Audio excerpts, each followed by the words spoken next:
Anyone that's watched an interview has seen the frustration that Mick Lynch has witnessed in terms of trying to get around the table and resolve the issue.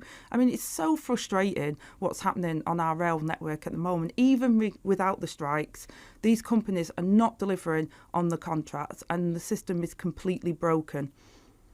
It's interesting you criticise the companies, not the union, on the eve of this further wave of strikes. Well, the union want to find a resolution to this. This is the thing. The companies do not suffer any financial loss whatsoever for their incompetence, not just in terms of resolving this dispute, but in terms of delivering on the contract outside of the industrial action. And it is the workers who are taking industrial action that are losing pay. So it's not an easy decision for them to make. It is the public that are inconvenienced because they can't get a train.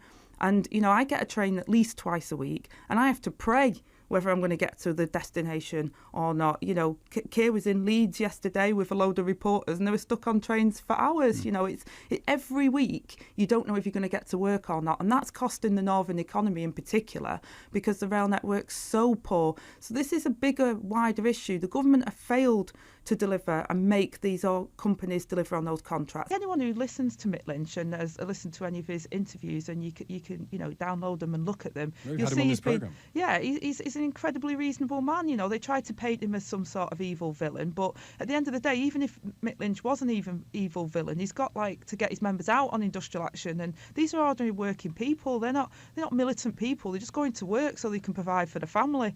They don't want to lose a day's pay. They have to sacrifice their pay every time they go out on industrial action. The rail network, the operators, don't lose a single penny because the government pays them come what may. What would your message be to Mick Lynch and the strikers?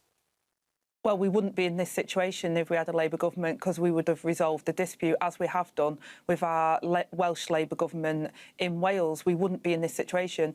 But what I would also say is my son works in hospitality. I saw him at the weekend. He's told me that people have turned down jobs. People have left employment because they can't get trains at the moment because the train operators are so bad. This is regardless of the industrial action.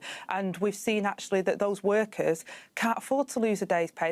They're seeing the cost of living for themselves. They've got Christmas round the corner. They don't want to be in this situation. And Mick Lynch understands that. You know, he's a general secretary of a union. He can't make people take industrial action. So these workers feel forced to do it. We've had transport ministers that wouldn't speak to the transport unions. And regardless of the strike action, you try and get on a train in the north now, these companies are not delivering on that contract. Whether it's strike days or not, they get paid. It's the public that are inconvenienced, and these workers that are taking industrial action lose money every time they go on strike. So even if Mick Lynch, the General Secretary of the RMT, was, you know, militant as the government wants to paint him and portray him, he has to get his workers, the union members, to agree to go out on industrial action. These people don't want to do that. I think there's a deal to be done. Nobody wants to take industrial action, especially not this time. I mean, to put it into the context, and it's not tough luck. It's not the rail workers thinking, well, they don't care about people seeing their family. They want to see their family as well. And actually, they're all going to lose pay as a result of taking that industrial action. It's not an easy decision to make, and these rail companies, quite frankly, don't lose a single penny and are failing to, you know, find a negotiated settlement with the unions.